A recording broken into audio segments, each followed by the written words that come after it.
Now at 11, the nation is on high alert this weekend after the FBI warned there could be violent protests at state capitals. House security is ramping up across the nation. Plus, she's screaming, like, I don't want to die, I don't want to die. She's trying to escape out the window. She's having a huge panic attack. Is cleaning up after Wednesday's devastating storm. And it's not the first time they've dealt with disaster. Top-ranked Gonzaga men's basketball overcame a sloppy start to down rival St. Mary's on the road. We'll show you what happened in sports. We've seen gray skies today across the inland northwest, tracking a little bit of rain and a little bit of snow for your Sunday morning, but otherwise pretty quiet weather across the area. A nation under high alert. Here's a live look at Olympia. Security has been stepped up in D.C. and state capitals. The FBI warned about armed protests at the capitals. Good evening. It's good to have you here with us for your choice for late local news. I'm Tim Pham. Extraordinary security measures are being taken in Washington, D.C. and across the country ahead of President-elect Joe Biden's inauguration on Wednesday. With the potential threat of more violence this weekend, businesses are boarding up. The National Mall is shut down, and the Pentagon is calling up some 25,000 troops. Fencing and a stepped-up security presence is also assembling at state capitals. Now to our state capital in Olympia, where it's being guarded tonight by 600 National Guard members. But as of right now, Washington State Patrol says there's no credible threat to our capital. Kayla Lafferty from our sister station in Seattle joins us now with more on how our capital has stepped up security measures. Governor Jay Inslee was on the state capitol grounds just this morning, tweeting out this haunting image of the Capitol dome, saying, on a morning walk to greet protesters and the National Guard protecting our capital, it's heartening to see the dome light that signals that democracy and judicially verified truth is prevailing against insurrection and vile deception. We are not going to give up on democracy. It's been a close thing. This coup failed, but we're not going to allow it to again rear its disturbing heads. Governor Inslee supports the presence of the National Guard and Washington State Patrol, citing the incident on January 6th when protesters broke through the gate at the governor's mansion. We've had good success when we responded to the violence at the Capitol. I'm very appreciative of the National Guard who left their families to come patrol in the rain, and the Washington State Patrol. And that deterrent value has been effective to prevent violence in our capital. While there are no credible threats to the Capitol, a church canceled a planned peace vigil after their national office learned of potential threats. The Suquamish United Church of Christ emailed King 5 saying they have received credible tips that liberal churches may be targets of violence on both January 17th and 20th. I cannot put our congregation at risk. The peace vigil was meant to counter the planned far-right demonstrations across the country this weekend.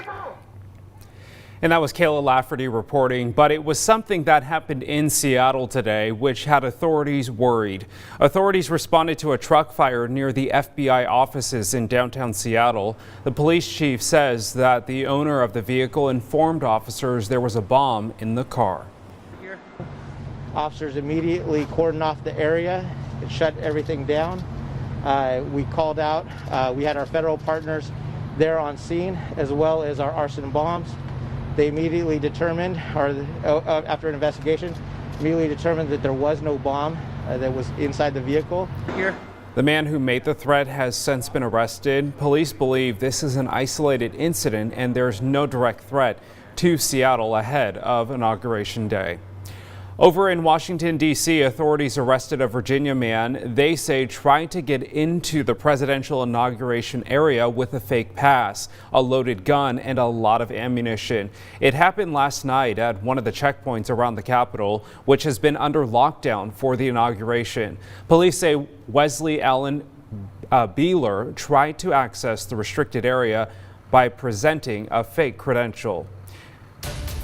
Meanwhile, back here at home, it's been 3 days after a deadly windstorm wreaked havoc in our region. Cleanup continues all across the inland northwest, but removing branches can't fix everything.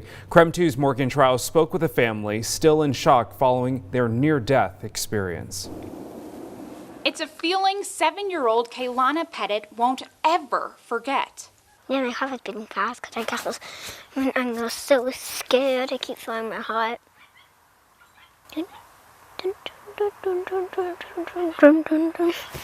I was saying, I don't want to leave. I was saying I don't want to die. It was more than just fear. It was her first panic attack. And you can see why. The January 13th windstorm devastated her home, crushing a bedroom, bathroom, shed, and fence. Yelled at the kids to get down, and the tree lands right here on top of the trailer. I'm still right. It's a night still vivid in their minds. Kaylana's father, Jonathan, her mother, and 2 siblings were laying in bed together when the wind started blowing their trailer. And it wasn't just their home. Jonathan was concerned about his neighbors too, and he had an urge to check on them. You said you wanted to go back to bed. What if you hadn't checked your neighbors? I don't know. I would have been in there for sure. So I'm just glad that I decided, check on the neighbors, be a good neighbor. And it saved a bunch of us, me for sure. He watched helplessly as a tree crushed his bedroom. I had a bunch of thoughts in my head, like, please don't let nobody be in there. I hope they got up and they weren't there. Yeah, I'm trying to jump out the window because I wanted to get out and go in the front yard to drive away fast. This isn't the first close call she's experienced.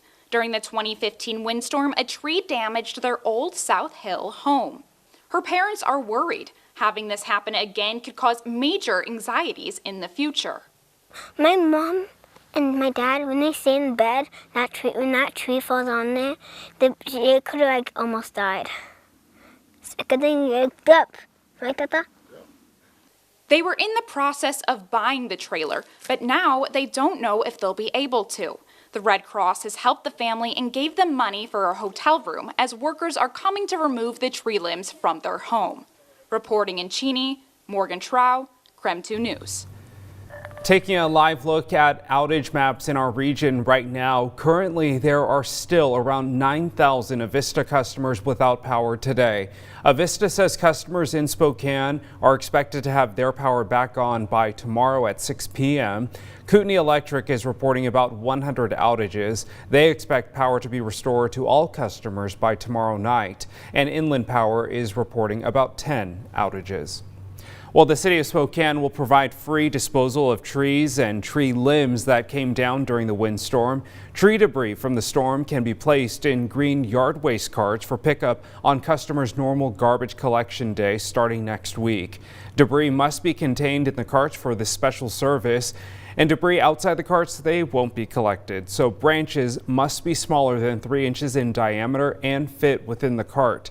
Free disposal also began at the Waste to Energy facility on Geiger Boulevard and is running through January 30th, which is a Saturday. All right, to weather now. It was a quiet day today, but we may see a little rain or even some snow overnight. Meteorologist Michelle Boss is joining us now live from home. Michelle, who's going to be seeing some of that snow?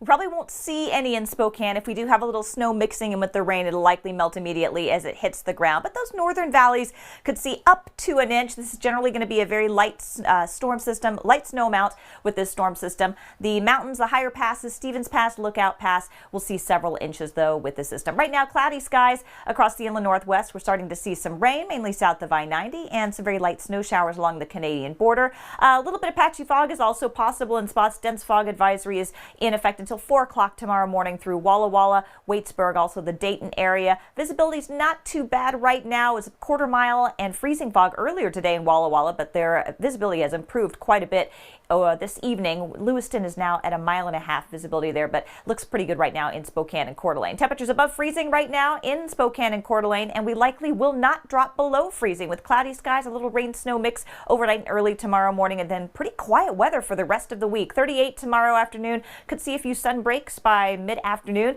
and then partly cloudy on Monday, 36 degrees, 37 on Tuesday with mostly cloudy skies. All right, to sports now. Top-ranked Gonzaga men's basketball beat hated rivals St. Mary's tonight, 73-56. It wasn't a strong start for the Zags, but they turned the ship around. Karthik Venkatraman joins us now with how the Zags pulled away against the Gales. Karthik? Yeah, Tim, St. Mary's, a pesky foe as they oftentimes can be against the Zags. The Gales play with one of the slowest paces in the country, which is quite the mismatch of a matchup for GU, which likes to play up-tempo offense. The Gales held things down, and, well, it was a single-digit game well into the second half, but GU had a nice burst there in the second half to really put this game away. 56-48 with about 9 minutes to go. Gonzaga proceeds to go on a 13-3 run over the next 5 minutes. Andrew Nemhard, you see him make the jumper right there. How about Drew Timme going to finish inside with the layup? He had 14 points tonight. The next points come from GU's Corey Kispert off the screen, three-pointer. You know it's buckets. He's automatic from outside a little later. Hey, look, it's Kispert again, off the screen again, and once again, it's buckets again. He led the way for GU with 17 points tonight. However, the Zags not completely happy with the performance, but happy to get the win. It was just, it was a late game against a well-coached opponent that's physical and smart, but we got through it and move on. Once we settled in, we play the way that we're supposed to play, and we know how to play. I think we showed our versatility in that we can win in any style of game. So I thought this was a great challenge for us. Part of the reason the Zags weren't completely satisfied with how they won was because of the bad start that they had. GU got down by 10 points early. Aaron Cook had to come in off the bench, and while he was a huge spark plug for the team in the first half to really get them going. We talk a lot about how loaded Gonzaga's roster is with talent. Well, nights like tonight are why it matters. Gonzaga hasn't really trailed like this all year. The only time that they really have trailed like this was against West Virginia, but because of Cook, GU recovered early enough to not make this too interesting down the stretch.